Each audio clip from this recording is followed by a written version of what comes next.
Jadi Mas Paksi ini adalah tetangganya Febri. Jadi cuman dia beda deretan di depan, terus selang 3 rumah Mas ya. Iya, selang 3 Selang 3 rumah ke kanan. Jadi buat sobat yang belum nonton ceritanya Febri nih, ada di kiri atas itu biar nyambung. Siapa tahu nanti Mas Paksi juga terkait sama ceritanya Febri.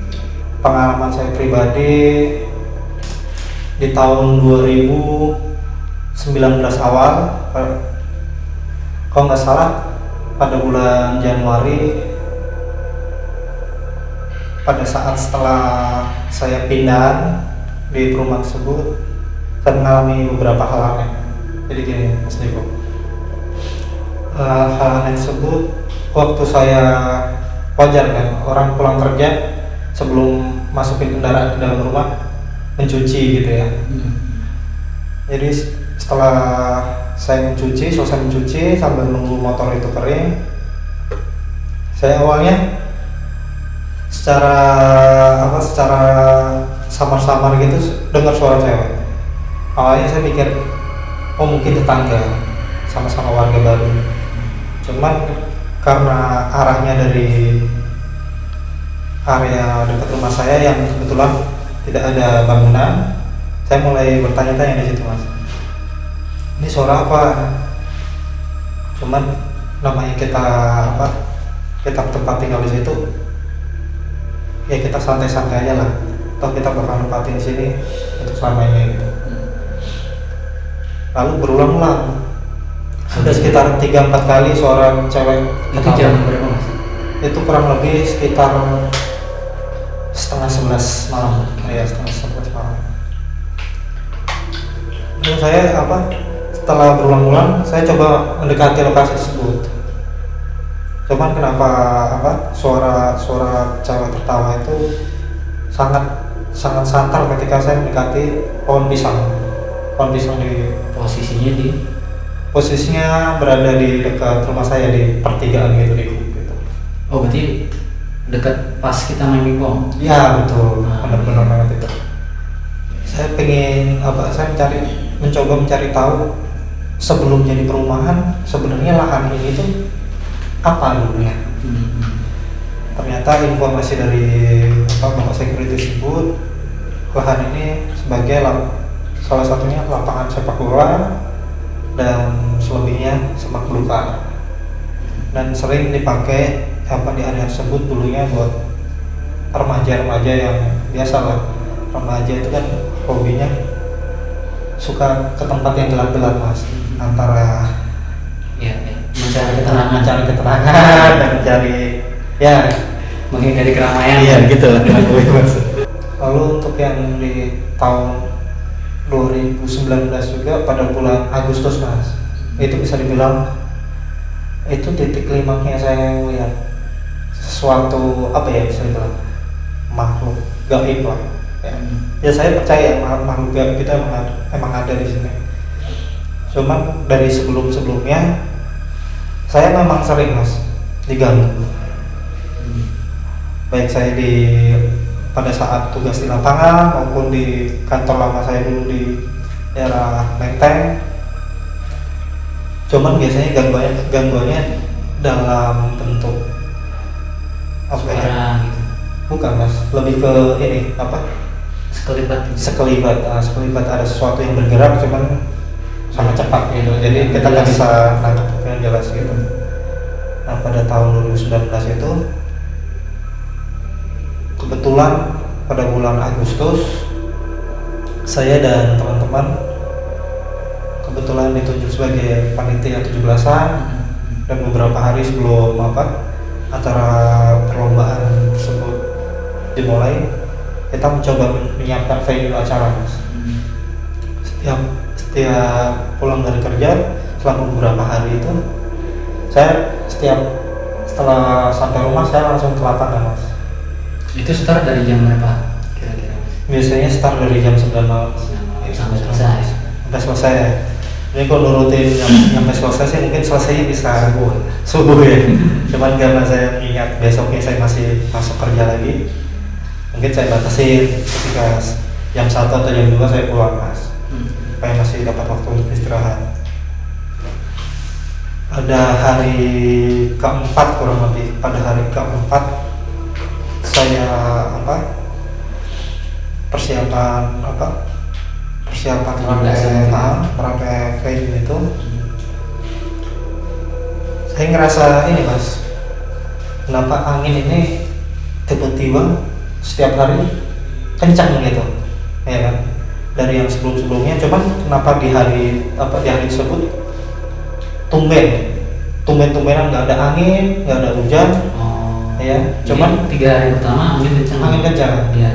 Di hari keempat angin tenang, cuman ada apa ya? Kan kadang kita ngerasa mas, setiap tempat yang kita datengin, kalau ada sesuatu yang aneh biasanya kita ngerasa ini gimana sih kok perasaan kurang nyaman banget. Padahal biasa dari hari-hari sebelumnya saya mondar mandir situ saya nggak ada masalah gitu kan. Lalu pada tepatnya kurang lebih pada pukul jam 11 malam mas. Pukul 11 malam itu pada saat kita ngobrol-ngobrol dengan teman-teman. Berarti ramai mas? Posisinya ramai, kurang lebih ada sekitar 15-20 orang yang mas. Itu tiba-tiba ada api mas.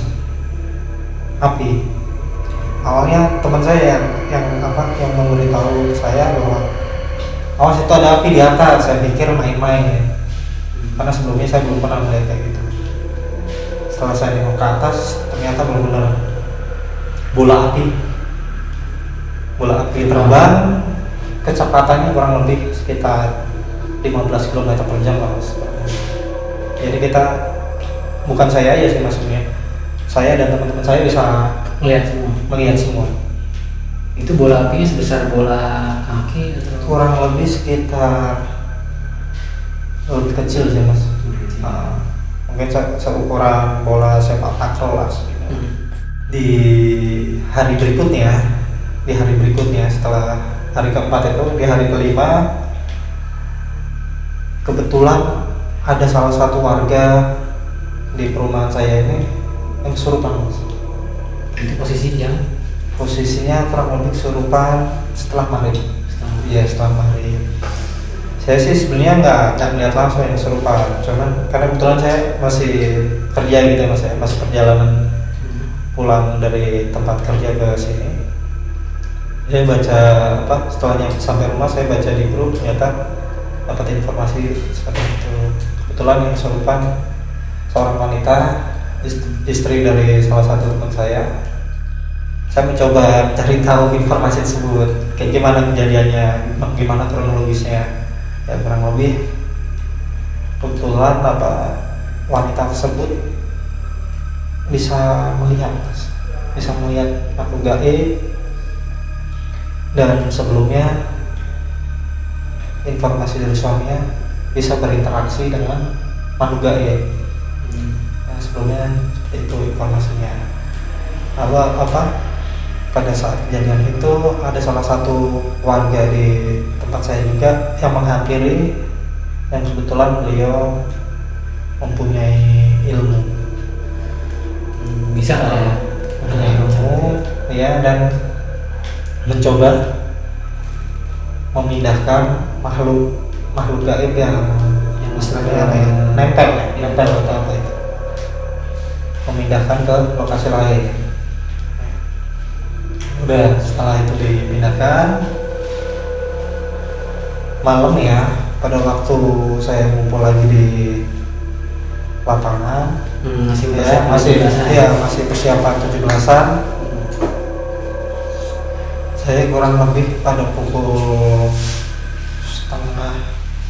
setengah dua pagi, saya pulang dari lokasi tersebut, mau pulang ke rumah. Nah, di tengah-tengah perjalanan, kebetulan saya melihat kayak semacam seseorang yang sedang berdiri. Titiknya itu kurang lebih di dekat, ya nggak terlalu jauh lah dari area rumah saya, cuman masih beda jalan, beda gang. Saya ngeliat itu siapa tuh, jam setengah 2 kok masih di depan rumah. Saya mencoba melambaikan tangan, karena saya melihat bahwa seseorang yang berdiri itu arahnya itu menghadap ke saya mas gitu. Berarti ngelihat mas langsung? Iya, melihat ke saya. Jaraknya mas?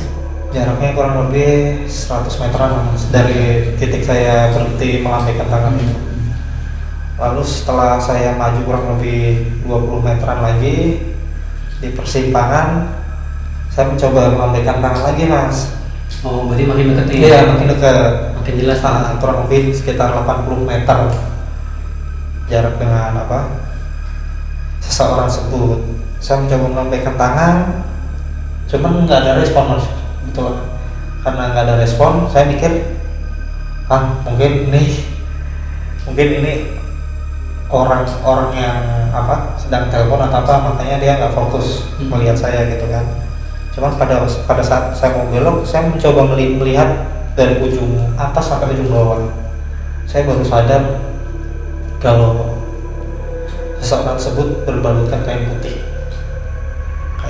istilahnya kalau macam. Nah itu bukan istilah lagi tuh mas. Kita bisa nyebutnya permen diikat gitu loh mas. Permen zaman dulu kan permen diikat, nah kayak gitu. Itu posisinya berarti mas Paksi di persimpangan terus udah mau jalan ke rumah? Iya, udah mau jalan ke rumah saya. Iya.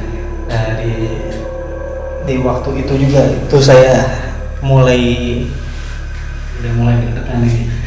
Wah, bukan lagi deg-degan itu mas. Panik. Saya antara dua pilihan. Satu, saya lari buat melanjutkan perjalanan ke rumah. Yang kedua, opsi yang kedua, saya balik arah kembali lagi ke lapangan.